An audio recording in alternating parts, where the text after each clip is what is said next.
Hola amigos, muy buenas tardes y bienvenidos a la consulta de psicoanálisis de Virginia Valdominos, psicóloga y psicoanalista del Grupo Cero.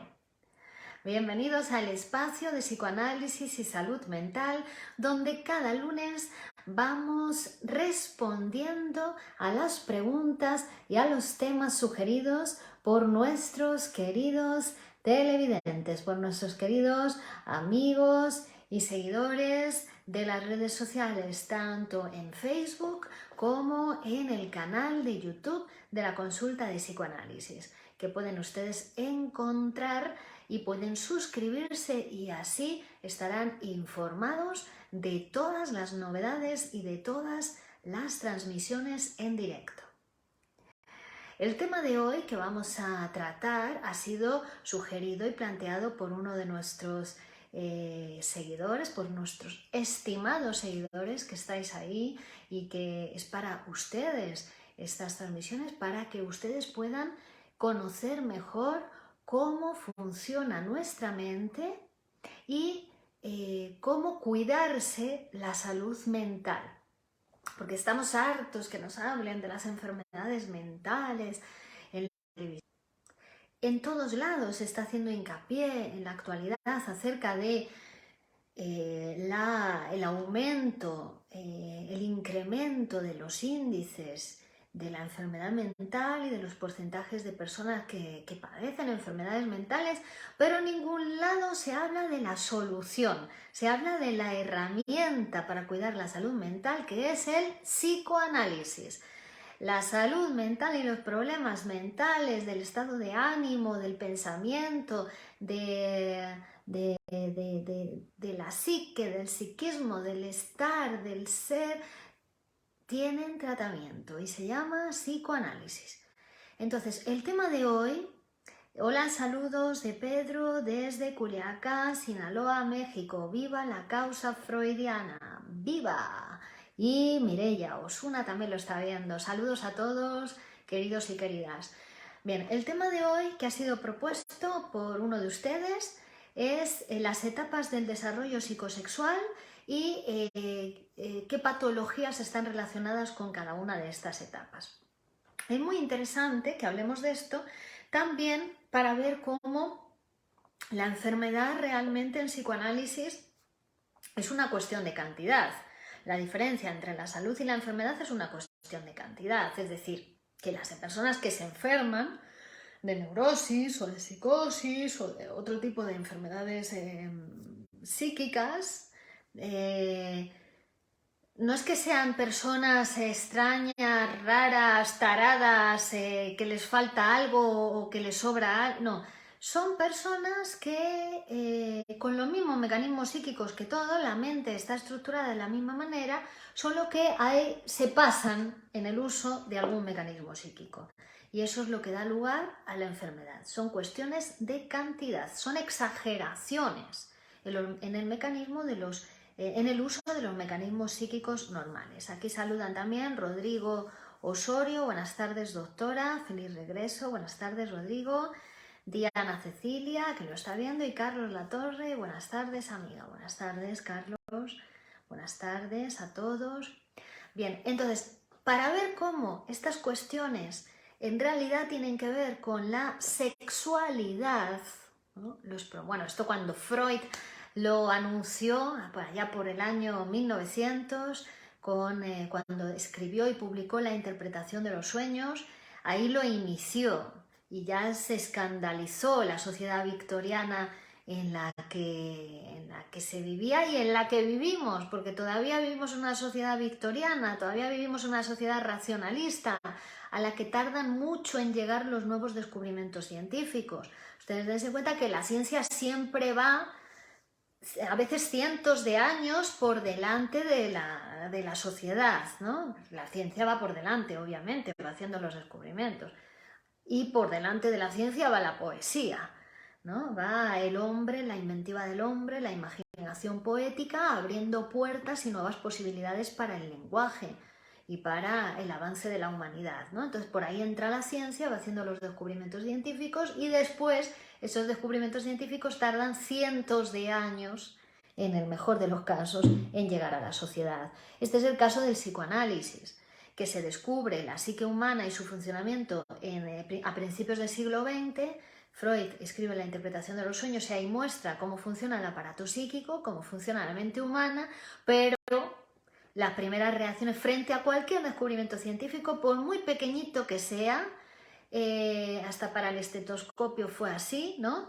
Una cosa sencilla, pequeña, científicamente descubierta, tarda 100 años como mínimo en asumirse porque hay cierta resistencia siempre frente a la novedad, frente a lo nuevo. Bueno, pues el psicoanálisis, que en realidad viene a descubrir que en nosotros hay una parte que es el inconsciente de la que no queremos saber y que sin embargo sobredetermina toda nuestra vida, nuestra personalidad, nuestro carácter y las cosas, todo lo que nos pasa en la vida, pues imagínense ese descubrimiento científico tan importante que es capaz de transformarnos por completo y transformar la sociedad, no va a encontrar resistencia, pues una resistencia muy grande que al pasar de los años, va, a medida que se produce la difusión del psicoanálisis y la acción social del psicoanálisis, va reduciéndose, pero bueno, que todavía está presente, ¿no? Entonces, por eso este descubrimiento científico no se difunde, no se dice cuál es la solución o la herramienta para resolver los problemas de salud mental, pero que tiene su solución, que es psicoanalizarse, ¿no? Entonces, vemos cómo la sexualidad, que es otra de las cosas que se le reprochó a Freud y que se escandalizó a la sociedad, porque dijo que tiene que ver con nuestra sexualidad, que la manera que nos enfermamos, psíquicamente hablando, mentalmente hablando, es nuestra sexualidad también. La manera en que vivimos tiene que ver con nuestra sexualidad, está tocada por nuestra sexualidad. La manera en que hablamos, la manera en que nos relacionamos con los otros, la manera en que trabajamos, la manera en que no trabajamos, la manera en que cualquier cosa, porque lo sexual para el psicoanálisis no es solo lo genital, no vayamos a confundir sexual con genital. Lo genital es una parte de la sexualidad adulta, la sexualidad encaminada más a la reproducción, la sexualidad del amor, que es ese sentimiento que une a macho y hembra para reproducir la especie, pero la sexualidad va más allá de la genitalidad, va más allá de la edad adulta, comienza cuando nacemos la sexualidad, porque es todo aquello tocado por el lenguaje, ¿no? La sexualidad es todo aquello tocado por el lenguaje en el psicoanálisis. Y como nacemos en un mundo hecho de palabras y como nacemos en un mundo humano donde ya está el lenguaje y tenemos que conquistarlo, bueno, pues nuestra sexualidad va a tener que ver con esa posición en el mundo, ¿no? Con la manera en que tocamos a través del lenguaje, bueno, pues todas las cuestiones de nuestra vida. Y también la manera en que aceptamos o no aceptamos los límites, aceptamos la ley que ya está establecida en ese mundo en el que nacemos, en ese mundo al que venimos, también va a tener que ver con nuestra sexualidad y también va a tener que ver con la manera en que nos enfermamos, ¿no? Enfermamos mentalmente, quiero decir, en la salud mental, pero también en la salud física, porque también la enfermedad del cuerpo es una manera de no aceptar. En muchas ocasiones es una manera de no aceptar una elaboración psíquica y entonces uno elabora todo por el cuerpo y se enferma. Elabora así, ¿no? Y otras veces se debe a una depresión orgánica, una depresión del sistema inmune, que uno se enferma, ¿vale? Pero eso ya son formas, fíjense, muy primitivas. O sea, para llegar a enfermarse el cuerpo, es porque no hay una aceptación de lo psíquico o porque porque uno se deprime, que ahora vamos a ver. O sea, quiere decir que la depresión es anterior a la enfermedad del cuerpo. No es que uno se deprima porque le digan estás enfermo. Al revés, es que estaba deprimido y entonces se enferma físicamente. Y esto lo digo porque esa manera de enfermarse psicosomáticamente, que es la de no aceptar el psiquismo, no aceptar uno que tiene psiquismo y entonces todo por el cuerpo, no habla, todo tiene que ser por vía orgánica hasta que llega a lesionar el cuerpo. es una manera tan primitiva que es anterior al complejo de Edipo. Es decir, es de las primeras fases de la sexualidad, de las primeras etapas de la sexualidad, donde el niño cuando llega al mundo es todo puro goce, no hay palabra, ¿no? Es todo goce autoerótico, no hay otro ni siquiera. Todo goce con el cuerpo, autoerotismo, se chupa el dedo del pie, sexualidad autoerótica, es la primera sexualidad infantil, no hay palabra, no hay otro, todavía no hay madre, o sea, hay necesidad, el niño necesita, entonces llora y claro, le dan el pecho, le alimentan, o le arropan, le acunan, pero a veces incluso el niño se chupa el dedo, ¿no? Alucina, como alucinando, ¿no? que come cuando tiene hambre, pero claro, empieza a llorar después porque ve que el dedo no le da leche, ¿no? Pero ahí se va instaurando el goce oral, el goce de la boca, ahí se va a producir el agujero de la boca, porque tampoco hay digamos que hay pura pulsión, pero todo pulsiones parciales inicialmente, ¿no? Se va a tener que hacer los agujeros del cuerpo, se va a tener que hacer el agujero de la boca, primeramente, con el chupeteo se va inaugurando el goce oral. Pero el goce oral, que es, digamos, es la fuente, la boca, que da lugar a la primera de las etapas del desarrollo psicosexual, que es la etapa oral, en realidad no se supera nunca. Digamos que ahí se inaugura para el niño la sexualidad es oral inicialmente, todo lo conoce a través de la boca y toda su satisfacción. Está puesto ahí todo el goce. En la boca es la fuente pulsional por excelencia en ese momento. La primera que se inaugura, ¿no? Después de ese goce autoerótico viene esta primera etapa oral. Pero como decía, no se abandona nunca. La oralidad nos va a acompañar a lo largo de toda la vida. Y fíjense, por ejemplo, las personas que comen mucho no pueden parar de comer y todo el día boca, boca, boca, boca. Eso es sexualidad oral, ¿no?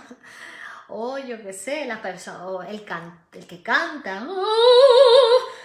El goce al cantar, el goce al hablar, el goce al psicoanalizarse y hablar y que alguien te escuche, todo eso también es sexualidad oral. Bueno, la sexualidad oral también interviene, por supuesto, en el acto sexual, ¿no? En los preliminares, en esos preliminares que provienen de esa sexualidad infantil, polimorfo perversa, ¿no? Donde toda la sexualidad se da oral, pero también en el acto sexual primero se besa, se chupa, hasta se llega a morderse, a mordisquitos así para excitar al otro, ¿no? Es decir, la oralidad también interviene, está presente siempre. Pero fíjense que la oralidad interviene hasta en procesos psíquicos, como por ejemplo en el proceso de identificación. La identificación es oral, ¿no? Cuando nos identificamos a otro es como que nos lo comemos al otro. Y así se va formando el propio yo del sujeto, con los rasgos de otros sujetos, ¿no? Los primeros con los que se identifica el niño, ¿quiénes son? La mamá y el papá, ¿no? Entonces se va a identificar con los rasgos del padre, es como que se come al padre, en ese rasgo, ¿no? Y a la vez que se lo come, lo aniquila, o sea, se queda con él. Esto es algo muy primitivo, de las primeras fases también de la humanidad. Recordemos los hombres primitivos que se comían a sus enemigos y tenían la idea de que al comerse a los enemigos se quedaban con la fuerza del enemigo, ¿no?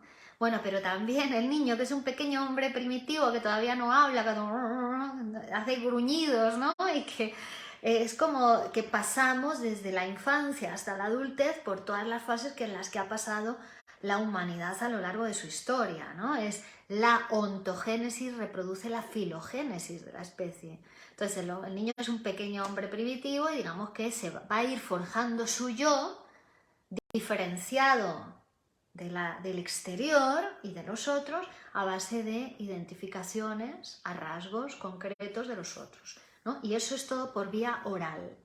De tal forma que hay patologías que tienen que ver con la oralidad y mucho. Por ejemplo, la melancolía, la depresión, que estábamos hablando de ella. En la depresión hay una identificación con el objeto perdido. Hay una identificación con el ser amado que ha desaparecido o porque ha fallecido o porque te ha abandonado y se ha ido con un amante o porque te han echado del trabajo y ese era el objeto amado. O sea, el objeto amado puede ser una persona, puede ser una cosa, puede ser una actividad, incluso puede ser un ideal. Cualquiera de esos puede ser el objeto amado y perdido. Entonces, cuando uno lo pierde, para no aceptar su pérdida, es haberlo perdido, ¿no? Se identifica con ello, se lo come, se lo traga, ¿no? Dice, lo llevo dentro de mí. Se fue, murió, pero lo llevaré siempre en mi corazón, siempre conmigo. Bueno, identificación con el objeto, ¿no? Estas personas que de repente engordan muchísimo, yo qué sé, porque se deprimen, pero porque se lo han comido al muerto, ¿no? Se han comido al desaparecido. Bueno, y entonces, claro, ahí viene la depresión, y que es una enfermedad muy grave, la melancolía, ¿no? Donde aparece esa lucha interior, porque la sombra del objeto ha caído sobre el yo del sujeto. Entonces aparece esa lucha interior con el objeto, al que ama, pero también odia, porque ha desaparecido, lo ha abandonado, se ha ido. Tanta lucha es que puede llegar hasta matarse. El suicida, cuando se mata, no se mata a sí mismo, mata al objeto con el que se ha identificado. Es un asesino tímido el suicida, ¿no? Pero graves enfermedades orgánicas del tipo cáncer, del tipo infartos, gravísimas que provocan la muerte, tienen siempre como antecedente una melancolía, una depresión. Así que son, casi podríamos decir, el resultado, el efecto de esa lucha del sujeto con el objeto perdido en su propio yo, ¿vale? Llevada en muchos casos hasta el extremo, hasta la muerte, hasta la autodesaparición. En otra ocasión hablamos de los mecanismos, cómo se va de una depresión, de una melancolía, al cáncer, por ejemplo. Si ustedes quieren, hablamos sobre ello, que es muy interesante. Bien, oralidad, ¿no? Y hay otras enfermedades donde también interviene la oralidad, yo qué sé, la histeria, que también está la identificación histérica, o en otras, ¿no? Hasta en las psicosis. Y bueno, y la esquizofrenia incluso va anteriormente, va a esa etapa del desarrollo donde todavía no se ha forjado yo y está el sujeto, ¿no? Fragmentado, la fragmentación del sujeto. Porque el yo, la conformación del yo también va a ser un proceso, ¿no? Al principio no hay yo, es todo pura pulsión, el niño, todo ello, ¿no? Después va a ir forjando ese yo a base de identificaciones y va diferenciando entre el yo, el no yo. Primero con la mamá, ¿no? Pero no va a haber mamá hasta que no aparece papá, hasta que no aparece el tercero. Por eso digo que va a ser muy importante también la aceptación de la ley, la aceptación de que haya antes otros en el mundo, de que la mamá es la mujer del papá, todas esas cuestiones que ya hemos hablado muchas veces y seguiremos hablando, ¿no? Pero ahí ya empieza a aparecer, claro, el desafío también, la rivalidad, la obstinación, el quiero pero no, pero me enfado, pero te doy, pero no te doy, pero ahora no, y aparece la analidad, ¿no? Goce anal, el ano, empieza a ser ahora la fuente de la pulsión, la fuente más importante que se inaugura en esta segunda etapa. Y ahí aparecen estos rasgos de la personalidad que decimos, ¿no? La tacañería, la obstinación. Bueno, pues porque ahí está el niño en el descubrimiento del mundo interior, mundo exterior y del control de esfínteres, del control de te doy, no te doy, le doy al mundo, no le doy al mundo, ¿qué le doy? La caca. El niño lo que da es la caca, pero es que la caca para el niño en ese momento es un regalo. Es la primera parte de su cuerpo de la que se desprende. Entonces, cuando ve a su mamá, quiere a su mamá porque su mamá se ha portado bien con él y porque la quiere y tal, entonces le da la caca, le da el regalito y mamá se pone contenta porque el niño hace caca y el niño ama a la mamá, es un signo de amor, pero cuando el niño se enfada con la mamá, por lo que sea, generalmente porque la mamá se ha ido a dormir con el papá y lo ha dejado en su cama o similar, Entonces ahí el niño se obstina, no se lo da, se estriñe y no hace caca en 5 o 6 días o una semana o más, porque no le quiere dar el regalito a la mamá, ¿no? Entonces, ¿ven? Ahí aparecen esos rasgos de la personalidad. También la escrupulosidad, el orden, la limpieza, todo eso es un rasgo que aparece como una exageración, ¿no? de esa tendencia, ¿no? Cuando la persona es muy limpia, el obsesivo, ¿no? La neurosis obsesiva tiene origen también, hay una regresión a la fase anal en la neurosis obsesiva. Por eso en el obsesivo aparece esta cuestión, esta exagerada, ¿no? Obsesión por la limpieza, por el orden, por la minuciosidad, ¿no? Rasgos totalmente y característicamente obsesivos. Pues tiene que ver con esta cuestión de la fase anal. Bueno, pero también otras cuestiones como cuando se subliman, ¿no? Estas tendencias pulsionales, por ejemplo en la pintura tiene su origen, ¿no? En la pulsión anal. ¿O cuál era la primera pintura con la que el niño pintaba las paredes? El niño que todavía no tiene desarrollados los diques a la sexualidad infantil, es decir, el asco, el pudor o la moral, es capaz de jugar con su propia caca y pintar la pared, ¿no? Bueno, pues de ahí también radica el amor por la pintura. Así que fíjense cómo es de las mismas fuentes pulsionales, de la misma sexualidad, que la sublimación va a dar un fin diferente, ¿no? al que sería la represión. Por ejemplo, la represión da lugar a la enfermedad siempre. Reprimir enferma. Por eso le recomendamos psicoanalizarse, por eso le recomendamos conversar con un profesional, porque eso da otras salidas para las pulsiones, ¿no? Les dan otro destino a la pulsión. Empezar a psicoanalizarse va a empezar a abrir otras vías, otras cadenas asociativas y otros destinos para la energía psíquica, ¿no? Que puede estar, al estar reprimida, busca como vías de expresión la enfermedad, ¿no? Bueno, entonces hemos hablado de la fase oral y la fase anal hoy. Hoy, para el próximo día, vamos a seguir hablando de este tema porque es un tema amplio, es un tema que nos queda todavía, podemos seguir disfrutando de él y les puedo seguir dando más claves también para conocerse a sí mismos y para pensar sobre su situación, porque como decimos, estas son fases por las que todo el mundo pasa, todo niño ha tenido que pasar y todo adulto sigue conservando, es decir, que ninguna se supera, que el goce oral se mantiene, como hemos dicho, y el goce anal también. Problemas de estreñimiento tiene que ver con ese goce, con esa sexualidad anal, con el goce anal, pero también hemos dicho en la neurosis obsesiva, por ejemplo, donde también está esa cosa, esa agresividad hacia el otro, ese te doy, el neurótico obsesivo es capaz de hacer llorar al otro, no para hasta que hace llorar al otro, ese sadismo, porque en realidad se llama fase sádico-anal, ¿vale? Tiene que ver también con el par antitético sadismo-masoquismo, que todo el mundo tenemos ciertas cantidades de sadismo, pero que el neurótico obsesivo se pasa de sádico, ¿no? Porque se pasa en los mecanismos psíquicos que tienen que ver con esta sexualidad anal, con este goce anal.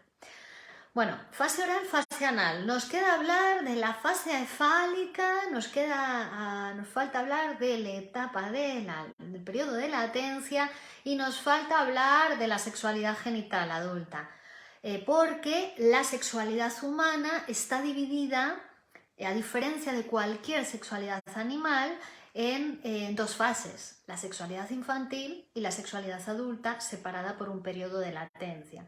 Entonces, hoy hemos hablado de fase oral y fase anal y el próximo día hablaremos de fase fálica, periodo de latencia y sexualidad genital adulta o metamorfosis de la pubertad. ¿De acuerdo? Entonces, pueden hacer sus preguntas, dejarlas aquí en el vídeo, yo las recojo para la próxima semana responderlas en directo. Y si nos falta tiempo, haremos una tercera charla sobre esto porque es muy amplio y muy interesante este tema, donde Freud lo trata especialmente en los 3 ensayos para una teoría sexual y muchos otros textos van a venir a complementarlo. Buenas tardes a todos, queridos amigos. Gil Rossini, ya he mencionado a otros amigos anteriores, Alondra Cevit, Marmar Lozada, Nora Ruiz, Sergio Leiva, Alondra Cevit, un gusto ver sus vídeos desde Sinaloa, Gabriela Guzmán, Claudia Buqueta, Genaro Reynoso, Rodrigo Osorio, Cristina Scheffer, vale, Itzel de la Torre, Pedro Chávez, Aaron Osvaldo, Dulce Evangelina, Ricardo Contreras, Daniela Carvajal, Sandra Emilia García, JL Fragoso, Raquel Martín, Eliseo, Alfred Cruz, Miguel Ángel Ríos. Ay, Miguel Ángel, ¿por qué te pongo siempre Miguel Ángel? Eres un ángel. Pero no, ya sé que no es Ángel. Disculpa. Jacqueline Frías, Ángel Cabañas, Clau Kelly. Y a todos, muchos saludos. Si queréis conversar conmigo, si queréis que os ayude personalmente, podéis encontrar todos mis datos de contacto en www.virginiabaldominos.com y estaré